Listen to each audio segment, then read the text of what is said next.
اعوذ باللہ من الشیطان الرجیم بسم اللہ الرحمن الرحیم الا بذکر اللہ تطمئن القلوب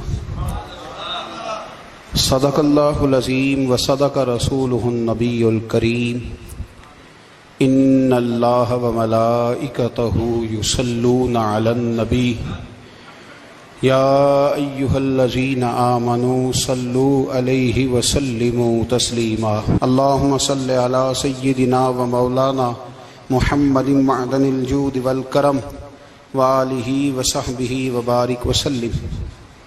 تمام تعریفیں حمد و ثنا اللہ تعالی جل جلالہ کے لیے۔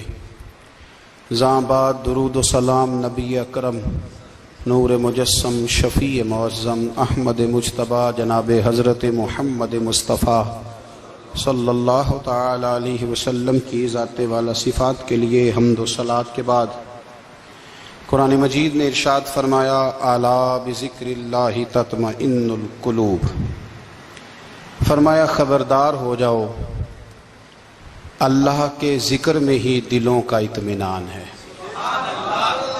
اللہ کے ذکر میں دلوں کا چین ہے۔ لوگ بہت سارا مال، بہت ساری دولت، بہت ساری عقل اور بہت سارا شعور ہونے کے باوجود بے سکون ہیں۔ جس چیز نے زمانے کو تکلیف میں مبتلا کر دیا ہے اور جو چیز ڈھونڈنے سے نہیں ملتی وہ اطمینان ہے، وہ قرار ہے۔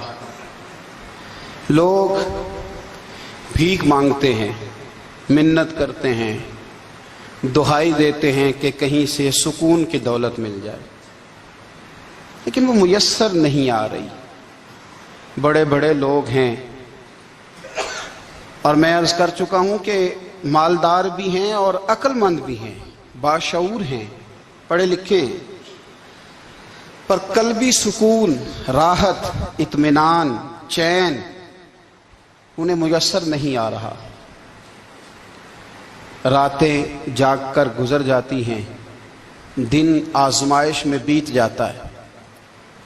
وہ کبھی اس کے لیے ٹھنڈے علاقوں کا سفر کرتے ہیں، کبھی دوستوں کی مجلسوں میں جا کر کے بیٹھتے ہیں، کبھی گھر سے دور اکیلے میں تنہائی میں وقت گزارنے کی کوشش کرتے ہیں، لیکن دولت سکون ناپید ہوتی ہے، میسر نہیں آتی۔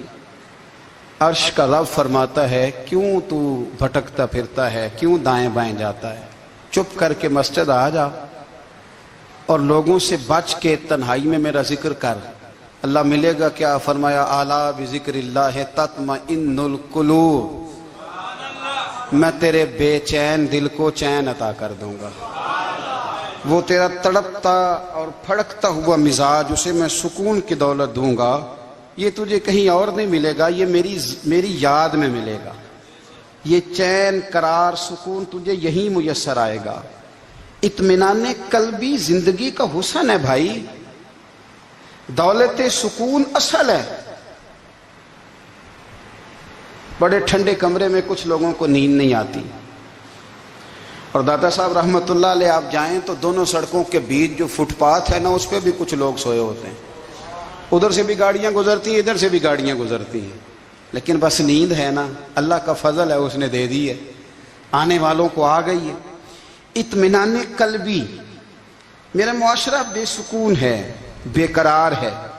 مجھے کچھ لوگ کہتے ہیں جی میں آج کل بڑا بور ہو رہا ہوں، تو میں کہتا ہوں یار ہمیں تو ٹائم ہی نہیں ملا آج تک بور ہونے کا، نہیں وقت ہی نہیں اتنا میسر آیا، کون سا ٹائم نکالے جس میں بندہ بور ہو۔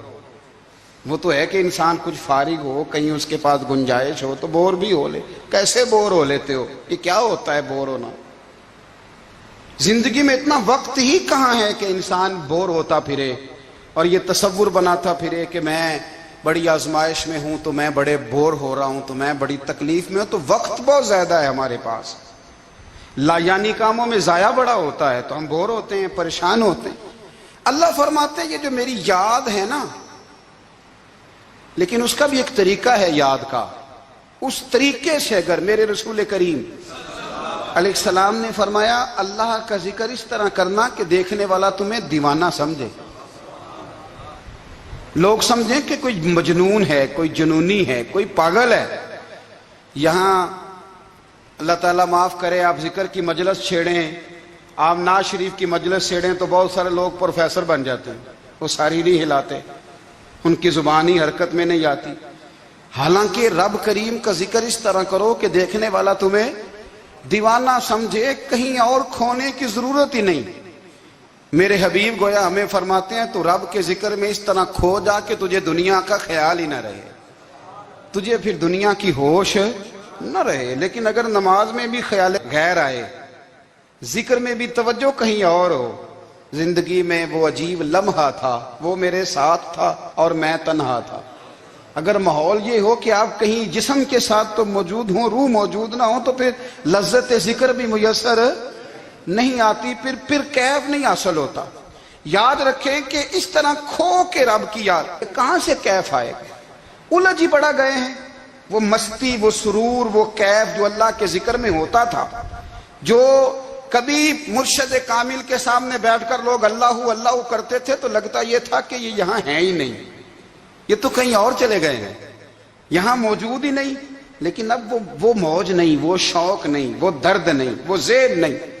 اقبال تڑپ کے کہا کرتے تھے، خیرت کی گتھیاں سلجھا چکا ہوں، یا رب مجھے صاحب جنوں کر دے، اللہ مہربانی فرما، وہ کیفیت دے، وہ سرور دے۔ زندگی میں اگر اطمینان چاہتے ہو تو کبھی کبھی سب کچھ بھول کے نا تو مست ہو جایا کرو رب کی یاد میں۔ کبھی کبھی چھوڑ دیں دنیا، چھوڑیں یار موبائل، کسی وقت کریں اس کو بند، چھوڑیں اس بات کا خیال کہ فلانے نے سلوٹ کیا ہے کہ نہیں کی، چھوڑیں۔ حضرت باجزید بستامی رحمت اللہ تعالیٰ علیہ فرماتے ہیں میں نے اعتکاف کبھی اپنی مسجد میں نہیں کیا، اس لیے کہ سارے ہی ہاتھ چومنے والے، سارے ہی پیار کرنے والے۔ فرماتے میں جب اعتکاف کرتا تھا تو میں بستام سے دور نکل جاتا تھا جہاں کوئی مجھے جاننے والا نہ ہو۔ اٹھ بلیا چلو تھے وسیے جتھے وس دے نہیں سارے ینے، نہ کوئی ساڈی ذات پچھانے تے نہ کوئی سانو مننے، چلو ادھر چلیں۔ اٹھ بلیا چلو تھے وسیے جتھے وس دے نہیں سارے ہی انے، نہ کوئی ساڈی ذات پچھانے تے نہ کوئی سانو۔ اتنا شوق ہے سلوٹ کرانے کا، اتنا شوق ہے تعارف کرانے کا، اتنا شوق ہے اپنا بتانے کا، تو یہ چیز غلبہ کر جاتی ہے، پھر نام رہ جاتا ہے، روح نہیں رہتی، پھر وجود رہ جاتا ہے، پھر باطن کی کیفیت نہیں رہتی۔ خدا را اپنے آپ کو بے چین نہ کرو، بے قرار نہ کرو، بے سکون نہ کرو، رب کی یاد میں آ جاؤ، درود و سلام میں آ جاؤ، نعت کے حسن میں آؤ، تلاوت کی دنیا میں آؤ، سجدوں کے نور میں آؤ، آؤ کبھی کھول کے دل مسجد کی صفائیاں کریں، آؤ نہ کبھی کوئی بوڑھا دادی نانی دادا ان کے پاس بیٹھ کے پیر دبا کے اللہ کو راضی کرے۔ یہ کیف والی جگہ ہیں، یہ سرور والی جگہ۔ اتنی بے چین ہماری زندگی ہے، بے قرار ہے، تڑپتے ہوئے لوگ، لڑتے ہوئے لوگ، ایسے لگتا ہے ابھی ایک دوسرے کا گریبان تھام لیں گے، بے قرار بے چین۔ کسی کو انتظار کا کہا جائے نا کہ 10-20 منٹ کسی کا انتظار کرو تو بعض لوگ مجھے ایسے لگتا ہے جیسے یہ ان کا کلیجہ پھٹ جائے گا، ڈاکٹر کے انتظار میں بیٹھے ہیں تو بڑے پریشان ہیں۔ کسی کو ملنے گئے ہیں کو آدھا گھنٹہ بیٹھنا پڑ گیا تو بڑی دقت میں ہیں۔ اپنے آپ کو سکون دیں۔ آپ یقین کریں بڑا مزہ آتا ہے، کبھی کسی کا انتظار کرنا پڑے تو 2-4 تسبیح درود شریف پڑھی جاتی ہے، یعنی ذوق بن جاتا ہے کہ چلو اللہ نے موقع دیا ہے، کوئی سرکار کو یاد کر لیں، تنہائی مل گئی۔ ہمارا مزاج جس سختی کا شکار ہے وہ سختی آہستہ آہستہ ہمیں زیادہ آزمائش میں ڈال گئی۔ تو میرے بھائی زندگی میں اطمینان حسن ہے، اور وہ سب سے زیادہ اللہ کی یاد میں ملتا ہے، وہ سب سے زیادہ رب کریم کے ذکر میں۔ سب سے زیادہ جو چاہتا ہے نا دل ٹھنڈا رہے، زبان میٹھی رہے، وہ مدینے والے محبوب پہ درود و سلام پڑھا کرے، وہ حضور پہ درود و سلام پڑھا کرے، زبان میٹھی رہے گی۔ میرا ذاتی تجربہ ہے کہ جو آدمی اپنے اخلاق سنوارنا چاہے وہ حضور پہ درود شریف پڑھے، جو اپنے اخلاق سنوارنا چاہے، طبیعت کو ٹھنڈا رکھنا چاہے، وہ درود شریف پڑھے، اس کا دل سکون میں آئے گا۔ کچھ کام اور ہیں زندگی میں اطمینان کے لیے، ان کا ہونا بھی بڑا ضروری ہے۔ سب سے پہلے اگر آپ چاہتے ہیں نا زندگی میں سکون ہو تو حقیقتوں کا سامنا کرنا سیکھیں، آپ جو ہیں وہ رہنا سیکھیں، جو آپ نہیں ہیں وہ بننے کی کوشش نہ کریں۔ حقیقت کا سامنا کرو گے تو زندگی اطمینان میں آ جائے گی۔ ہم نے نا بہانے بنا لیے ہیں، ہیلے بنا لیے، جھوٹ کے سہارے اپنے آپ کو اونچا کر لیا۔ ایک آدمی سے کہا جاتا ہے تو رشوت نہ لے، تو کہتا ہے میں غریبوں سے نہیں لیتا۔ تو میرا سوال یہ ہے کہ امیروں کا حساب لینے کی اللہ نے تیری ڈیوٹی لگائی ہے، تیرے ذمہ لگایا ہے کہ تو امیروں کا حساب کر، تمہیں کیا ضرورت پڑی ہے؟ ہم نا بہانہ کرتے ہیں، رشوت لینے والے کا الگ بہانہ ہے اور سفارش والے کا الگ بہانہ ہے۔ حقیقت کا سامنا کریں، حقیقت کا۔ جو میرے ذمہ داریاں ہیں وہ میں نے پوری کرنی، جو آپ کی ذمہ داریاں ہیں وہ آپ جان نہ چھڑائیں، حقیقت پسند بنیں۔ میرے رسول کریم، پھر پڑھیے درود شریف صلی اللہ تعالی علیہ وسلم۔ حضور صلی اللہ علیہ وسلم نے فرمایا کہ میری بیٹی سیدہ فاطمہ الزہرا رضی اللہ تعالی عنہا صرف جنتی نہیں، جنتی عورتوں کی سردار ہے۔ لیکن حضور نے یہ بھی فرمایا کہ فاطمہ یہ خیال رکھنا اگر اللہ نے حساب پوچھا تو حساب تم نے خود دینا ہے۔ حقیقت کی طرف توجہ کرائی حضور نے، وہ صرف جنتی نہیں، جنتی عورتوں کی سردار ہیں، پر حقیقت کی جانب توجہ۔ میں حقیقت یہ ہے کہ اگر مالک نے حساب پوچھا تو اس کی تیاری بھی کرنی ہے۔ دیکھیں نا، ہمیں کچھ یقین نہیں، اللہ معاف کرے کہ ہمارا حساب کیسا ہوگا، لیکن کتنے آزاد ہیں۔ یعنی بڑی دلیری سے بندے کہتے ہیں فجر نہیں پڑھتا جی، 3 پڑھتا ہوں جی، شاہ رہ جاتی ہے جی، کپڑے صاف، بڑی دلیری سے۔ اور سیدہ فاطمہ الزہرا نے ساری رات مصلی باندھ رکھا ہے، حالانکہ انہیں یقین تھا کہ رب مجھے بغیر حساب کتاب جنت دے گا۔ حقیقت کا سامنا کریں، جو حقوق آپ کے ہیں وہ آپ نے ادا کرنے ہیں، جو ذمہ داریاں ہیں وہ ذمہ داریاں ہیں۔ دیکھیں نا، حضرت موسیٰ کلیم اللہ علیہ السلام کے پاس اسرائیل روح نکالنے آئے تو حضرت موسیٰ نے تھپڑ مارا، آنکھ نکال دی، واپس گئے۔ اللہ انہوں نے تو جلال فرمایا ہے، کہا موسیٰ علیہ السلام سے کہیے بیل کی پشت پر ہاتھ رکھیں، جتنے بال ان کے دستے مبارک کے نیچے آئیں گے اتنے 1000 سال ان کی عمر بڑھا دی جائے گی۔ یعنی میرے کان میں کوئی بتا دے کہ جناب 60 سال بڑھ گئی، یا آپ کے کان میں کوئی کہہ دے تو خوشی ہوتی ہے کہ نہیں؟ لیکن یہ حقیقت پسندی نہیں، اس لیے کہ 60 بھی گزر جائیں گے، 70 بھی، یہ حقیقت نہیں۔ حضرت موسیٰ کلیم، چلے میں مثال دیتا ہوں، سمجھ لے 10 بال، حالانکہ بہت زیادہ آتے ہوں گے، 10 بال اگر حضرت موسیٰ کے ہاتھ کے نیچے آئے تو 10,000 سال تو عمر بڑھ گئی نا۔ 10 یعنی 10 سال نہیں، 10 100 نہیں، 10 بہت زیادہ تھی نا۔ حضرت موسیٰ کلیم اللہ علیہ السلام سے آ کے عرض کیا گیا، حضور بیل کی پشت پر ہاتھ رکھیں، جتنے آپ کے ہاتھ کے نیچے بال آئیں گے اتنے 1000 سال عمر بڑھ جائے گی۔ تو حضرت موسیٰ نے حقیقت پسندی والی بات کی، فرمایا پھر کیا ہوگا؟ 10,000 سال کے بعد پھر کیا ہوگا؟ کہا حضور جانا تو پھر بھی ہے، فرمایا پھر ابھی چلتے ہیں۔ اگر جانا ہے نا، جانا ہے تو پھر، اگر جانا ہے تو پھر ابھی۔ اور سجنوں، اگر نماز پڑھنی ہے تو ابھی کیوں نہیں؟ اگر داڑھی رکھنی ہے تو پھر رمضان کا انتظار کیوں کریں؟ ابھی کیوں نہیں؟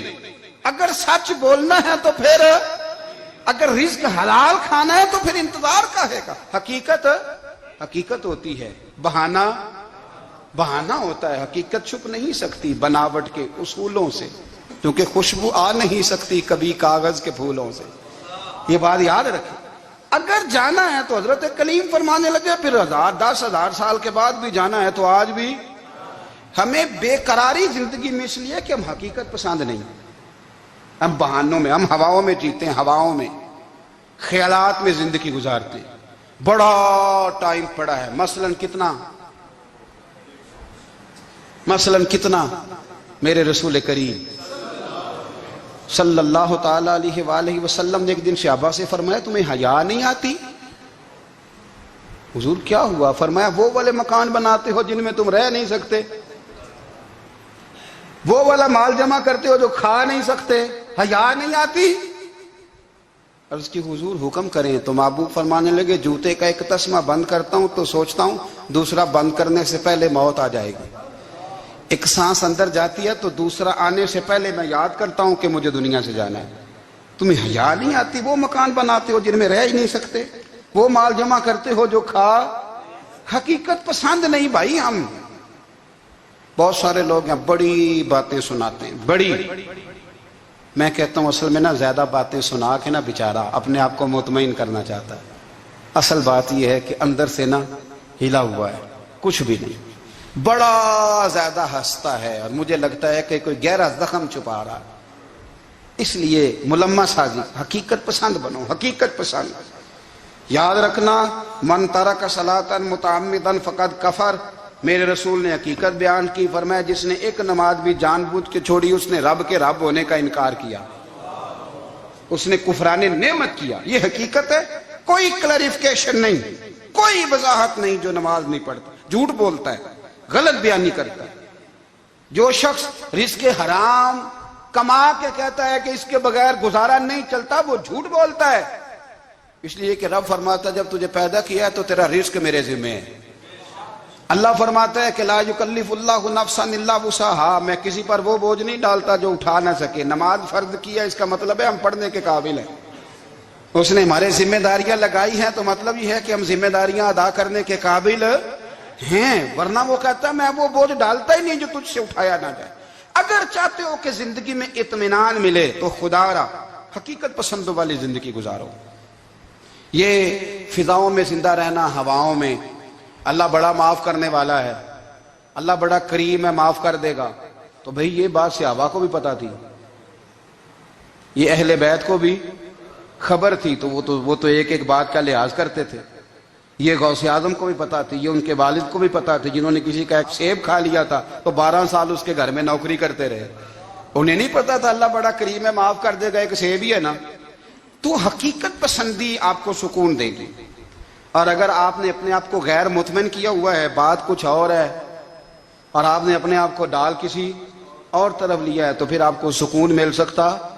سکون حقیقت پسندی میں، اصل میں سکون ہوتا ہے، اداکاری میں سکون نہیں ہوتا۔ تیسری بات سنیں، اگر آپ چاہتے ہیں زندگی میں مطمئن رہیں تو دنیا داروں سے امیدیں توڑ دیں، اللہ اور اس کے رسول سے امید وابستہ کریں، اولیاء اللہ سے امیدیں وابستہ کریں، صحابہ اور اہل بیت سے امیدیں، اللہ اور اللہ والوں سے امیدیں، دنیا داروں سے امیدیں۔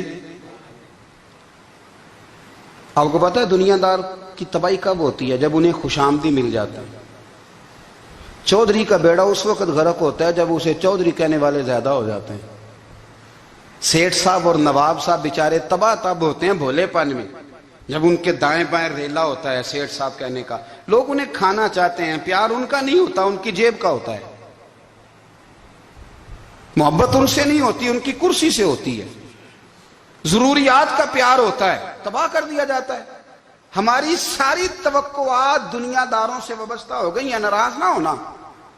پیروں نے، مولویوں نے، درویشوں نے، انہوں نے بھی سیٹھ رکھے ہوئے جلسوں کی صدارت کرانے کے لیے، یعنی مذہبی جلسہ ہے، اس میں بہت زبردست پڑھے لکھے صاحب تقوی عالم کا خطاب ہے، اور کی صدارت وہ بندہ کر رہا ہے جس نے عشاء کی نماز بھی نہیں پڑھی، وہ بندہ صدارت کر رہا ہے۔ کیوں؟ اس لیے کہ اس نے ₹1,00,000 دیا محفل میں۔ خدا را دنیا داروں سے امیدیں چھوڑ دیں، ورنہ آپ کمزور پڑ جائیں گے، آپ کی امیدیں ٹوٹیں گی۔ کتنا کمزور ہے وہ شخص جو 2-4 ہزار کے لیے کسی بندے کی چاپلوسی کرتا ہے، اس کے پیچھے بھاگتا ہے، خوش آمدیں کرتا ہے، تھوڑے سے نوٹوں کے لیے، دکھ سکھ میں کام آئے گا اس کام کے لیے۔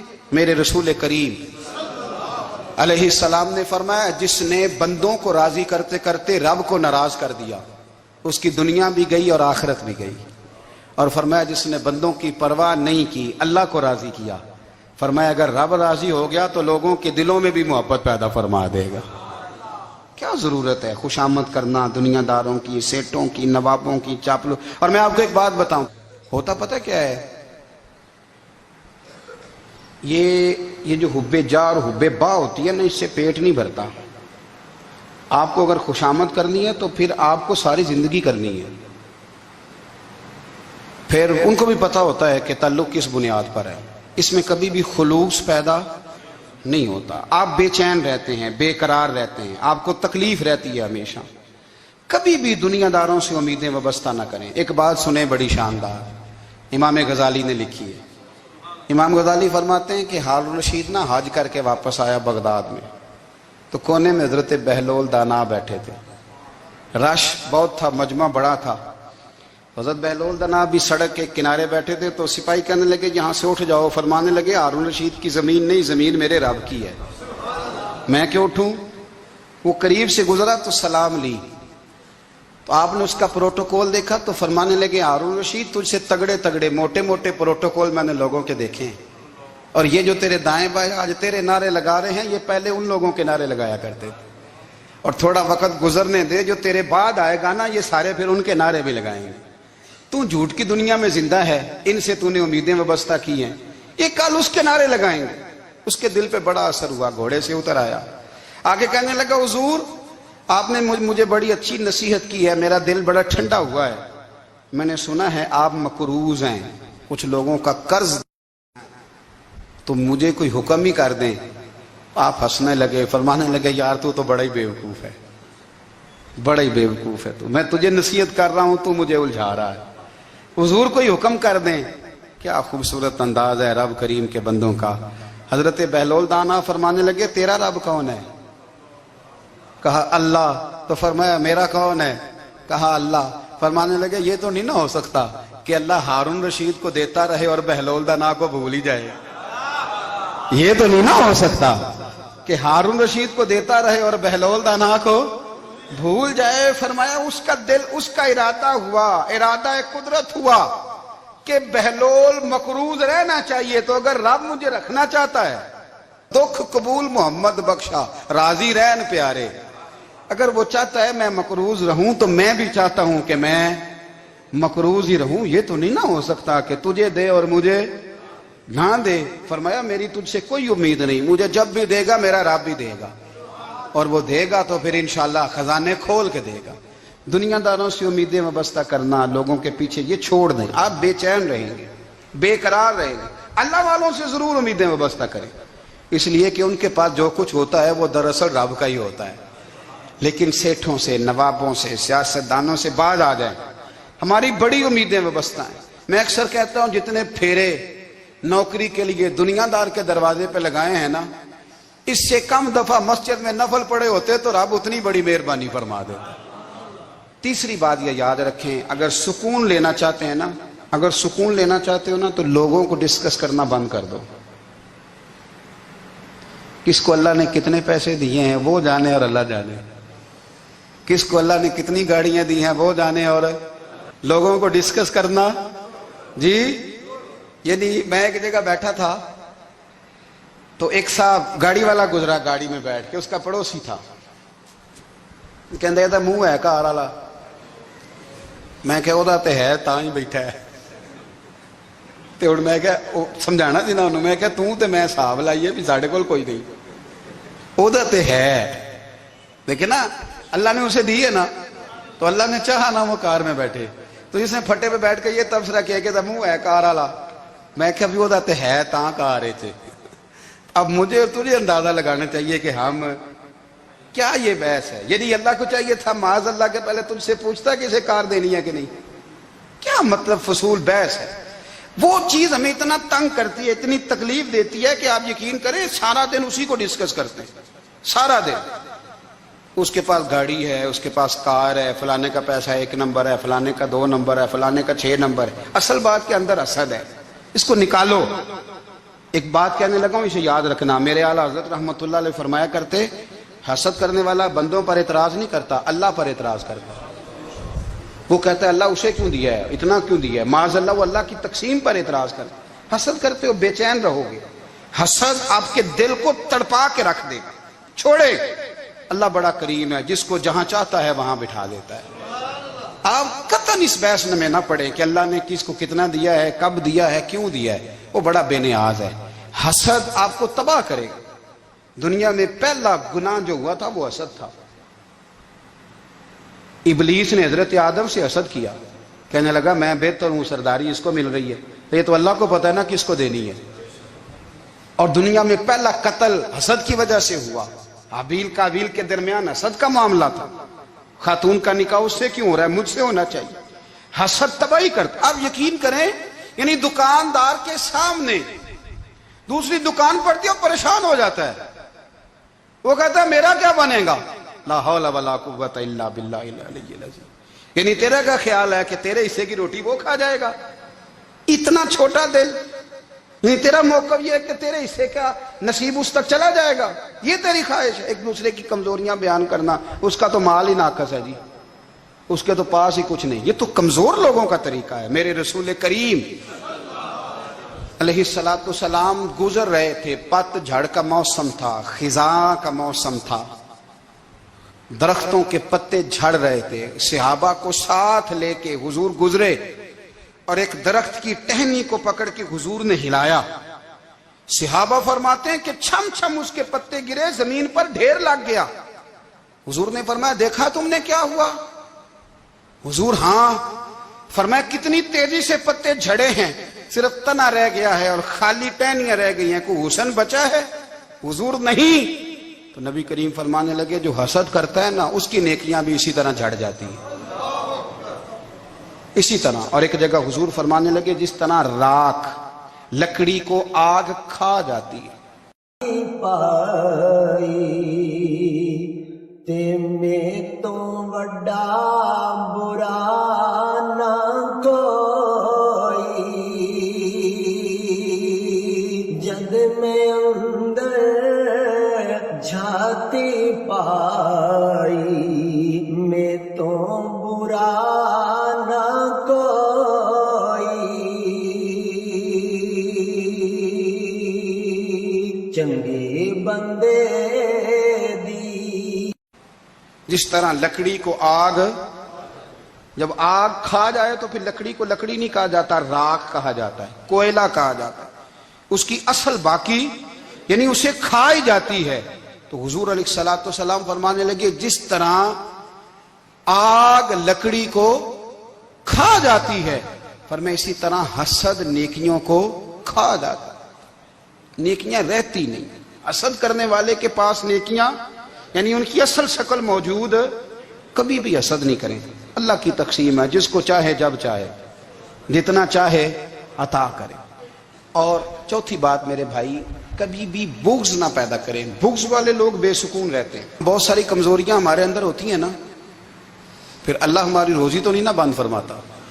یہ تو نہیں کہتا کہ زمین سے نکل جاؤ. اگر یہی والا معاملہ ہو جو ہمارا ہے کہ شادی پہ اس نے میرے ساتھ برا سلوک کیا تھا، اب ساری زندگی بغض رکھنا ہے. اگر یہی معاملہ فرشتے اللہ کی بارگاہ میں کہیں کہ یا اللہ اس نے فلانے دن شراب پی تھی، اب اس کو زمین میں نہیں رہنے دینا، نظام زندگی چلے گا. تو اگر اللہ ہمیں معاف کرتا ہے تو ہم بندوں کو معاف کیوں نہیں کرتے؟ آپ یقین کریں اتنی لمبی عداوتیں، اتنا لمبا حسد، اتنا لمبا بغض، اتنا لمبا. حدیث میں نے پڑھی، میں حیران رہ گیا. میرے نبی کریم علیہ السلام نے فرمایا اپنی بیوی سے کبھی بغض نہ رکھنا. اگر اس کی ایک بات ناپسند ہو تو اسے چھوڑ کے وہ بات دیکھو جو تمہیں پسند ہے. میں اس حدیث کو پڑھ کے سوچنے لگا کہ کیا بیوی کا بھی بغض رکھتے ہیں لوگ؟ اب حضور نے کہا ہے تو اس کا مطلب ہے لوگ بیوی کا بغض بھی رکھتے ہیں. اب اس پر استدلال کر کے مجھے کہنا پڑے گا کہ سسرال والوں کا بغض بھی رکھتے ہیں. کہنا پڑے گا کہ بھائی کے سسرال والوں سے بھی بغض رکھتے. اس حدیث کی روشنی میں سمجھا کہ لوگ بھابھی کا بغض بھی رکھتے ہیں. بغض، ورنہ عادتیں تو ہماری بھی کئی بری ہوتی ہیں. اگر عادات ایک وجہ بنے اختلاف کی تو عادتیں تو ہماری بھی کئی بری ہیں، لیکن ہم اپنی بری عادتوں سمیت اپنے آپ سے پیار کرتے ہیں. اور سامنے والے کی ایک بھی عادت بری ہو تو اس سے بغض رکھتے ہیں. بغض نہ پیدا کریں. میرے نبی پاک علیہ السلام نے فرمایا کچھ چیزیں تمہارے دین کو مونڈ ڈالیں گی، تباہ کر دیں گی، کاٹ دیں گی. حضور کون سی؟ فرمایا حسد، تکبر اور بغض. یہ تمہارے دین کو تباہ کر دیں. ہم بے چین اس لیے ہیں کہ ہم نے بہت سارے لوگوں کا بغض پالا ہوا ہے. اور ہر فیلڈ میں سیاستدان نے سیاستدان کا، ذاتیات پر اتر کے بات کرتے ہیں. معزز ترین لوگ، تاجر نے تاجر کا، اللہ ماشاءاللہ بعض جگہ پہ اہل علم بھی ایک دوسرے سے عداوت رکھتے ہیں. خدا را دل رب کریم کے آنے کا ٹھکانہ ہے. یہ صاف ہوگا تو اس میں رب رسول کے جلوے ہوں گے. اگر اس میں عداوت ہو، اس میں بغض ہو، اس میں کینہ ہو، نفاق ہو. سنیں میرے رسول کریم حضرت ابوبکر صدیق رضی اللہ تعالیٰ عنہ کہتے ہیں میں رو ہی پڑا. مکہ فتح ہوا نا، تو اکرمہ بن ابو جہل نے پیغام بھیجا کہ میں نا کلمہ پڑھنے کے لیے آ رہا ہوں۔ وہ بات لمبی ہے، میں موضوع پہ رہنا چاہتا ہوں۔ کہتے ہیں جب وہ آنے لگا نا تو نبی پاک نے ہم سب کو بلایا، ہم حاضر خدمت ہوئے تو حضور فرمانے لگے کہ اس کے باپ نے نا بڑا ظلم کیا ہے ہمارے ساتھ، ابو جہل نے بڑا ستایا ہے، بڑی تکلیف دی ہے۔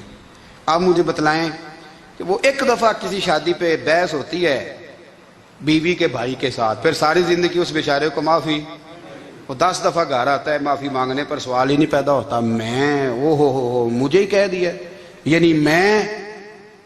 پھر مجھے ہی کہہ دیا آپ نے، اور میری شان میں بے ادبی، اور پھر میں معاف کر دوں؟ توبہ توبہ توبہ، یہ کیسے ہو سکتا ہے؟ میری ناک نیچی ہو جائے گی، اور آپ نے مجھے کہہ دیا، سوال ہی نہیں پیدا ہوتا۔ اور یہ رونا میں اکثر ہوتا ہوں کہ شادی والے دن داماد صاحب کا زیادہ دماغ خراب ہوتا ہے۔ جب چھوٹی سالی کی شادی ہوتی ہے نا، اس دن اس کو بخار چڑھتا ہے، کوئی اس کو کان میں کہتا ہے تیری عزت نہیں کر دے، اس دن اس کا دماغ خراب ہو جاتا ہے، بچے اٹھا کے نکل آتا ہے، وہ بیچارہ سسر منتیں کر رہا ہوتا ہے کہ تیری مہربانی آ جا، یہ عزت کرا رہا ہے۔ تو میں نے کہا احتجاج کر کے جو عزت کرائی جاتی ہے وہ عزت نہیں ہوتی۔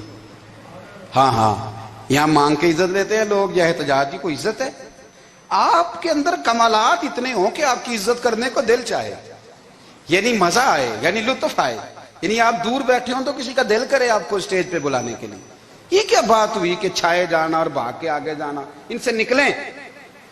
اکرمہ بن ابو جہل کلمہ پڑھنے کے ارادے سے آ رہے ہیں، حضور علیہ السلام نے صحابہ کو بلایا۔ کتنی زیادہ عداوت رکھی جا سکتی تھی معاذ اللہ؟ کب سے وہ چلا تھا ظلم کرنے، اور اس کے بعد اس کا بیٹا شروع ہو گیا۔ کتنی باتیں تھیں جو ناقابل معافی تھیں، پر کریم رسول نے ہمیں بتلایا ہے کہ سکون والی زندگی کہتے کس کو ہے۔ جب سب لوگ جمع ہو گئے تو حضور نے فرمایا بھئی وہ کلمہ پڑھنے آ رہا ہے، اس کے باپ نے ظلم بڑے کیے ہیں، پر میری نصیحت یہ ہے کہ اس کے سامنے اس کے باپ کو برا نہ کہے، خبردار کوئی اس کے سامنے کوئی بات نہ کرے۔ اب وہ کلمہ پڑھنے آ رہا ہے، مطیع ہو کے آ رہا ہے، بان کے آ رہا ہے۔ کہتے ہیں اللہ کے رسول نے نا کافی دیر تک خطبہ دیا، بریفنگ دی، بات سمجھائی۔ جناب صدیق اکبر کہتے ہیں میں رو پڑا۔ ایک صحابی مجھے کہنے لگے تمہیں کیا ہوا؟ تو میں نے کہا میں مصطفیٰ کی رحمت پہ رو رہا ہوں، دیکھو کن کے لیے حضور گراؤنڈ بنا رہے ہیں، دیکھو کن کے لیے حضور تیاری کر رہے ہیں، جنہوں نے ساری زندگی دشمنی کی۔ خدا را یہ اندر سے عداوتیں نکال پھینکو۔ او بھائی اتنا تو لمبا ٹائم ہی کوئی نہیں، اتنا تو وقت ہی کوئی نہیں، اس کو صاف رکھو۔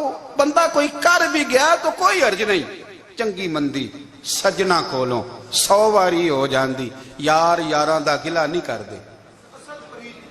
اصل پریت یار یاراں دا، جڑا گلا کردا جے یار نہیں جے ہوندا۔ ہاں پکی بات، پکی پیڑی۔ میرا ایک سنگی مجھے آ کے آنے لگا فلانی جگہ بندہ یہ بات کر رہا تھا، میں کہ تو اوتھے ہی سے سوندا سا، تم ہی نال ہی سے، میرا تو سجن بات سن ہی نہیں سکتا۔ چنگی مندی سجنا کولوں 100 واری ہو جاندی، یار یاراں دا گلا نہیں کر دے، اصل پریت جنہ دی۔ ہاں جو بندے پھر ہوتے اس طرح کے، ان کے لیے بھی میاں صاحب نے کہا ہے، ان کے لیے بھی میاں صاحب نے کہا ہے، ان کے لیے بھی آپ نے بات ارشاد فرمائی ہے۔ آپ نے فرمایا چنگا ہویا لڑ نیڑیوں چھٹا، کتے عمر نہیں لنگی ساری، بے قدران دی یاری کولوں توبہ لکھ لکھ باری، او چنگا ہویا لڑ نیڑیوں چھٹا، کتے عمر نہیں لنگی ساری۔ جو اس طرح کا تھا نا شکوے کرنے والا، بغض رکھنے والا، فرمایا بے قدران دی یاری کولوں توبہ، یعنی لاکھ تے لاکھ کنے ہو گئے، یعنی 2 لاکھ باری توبہ کی تھی انہوں نے، گنی نہیں جا سکتی جتنی میاں صاحب نے توبہ کر دی۔ بے قدرے دوست، بے قدران دی یاری کولوں توبہ لکھ لکھ باری، چنگا ہویا لڑ نیڑیوں چھٹا، کتے عمر نہیں لنگی ساری۔ تو مہربانی کریں، ایک تو اگر آپ مطمئن رہنا چاہتے ہیں تو کبھی کبھی نا مست ہو کے ذکر الہی کریں، مست ہو، وہ والا ذکر نہیں جس میں آپ موبائل بھی دیکھ رہے ہیں اور کہانیاں بھی۔ میرے سامنے کو بندہ جمعے والے دن یا تقریر کے درمیان تسبیح لے کے بیٹھ جائے تو میں اس سے پوچھتا ہوں تو دو کام ایک ٹائم کیویں پہ کرنا ہے؟ میری بھی بات سن رہے ہو، تسبیح پڑھی تو ممکن ہی نہیں۔ تسبیح تو تسبیح ہے، جب وہ ہوگی تو پھر کوئی اور کام سوال ہی نہیں پیدا ہو۔ ایک تو ذکر کریں محو ہو، دوسری بات حقیقت کا سامنا کریں۔ آپ اگر مطمئن رہنا چاہتے ہیں تو حقیقت پسند بنیں۔ تیسری بات حسد چھوڑ دیں، دوسروں کو ڈسکس کرنا چھوڑ دیں، آپ یہ دیکھیں کہ اللہ نے مجھے کیا کچھ دیا، اس پہ راضی رہیں۔ اور چوتھی بات عداوت چھوڑ دیں، سینے میں کینہ چھوڑ دیں، آپ کی زندگی مطمئن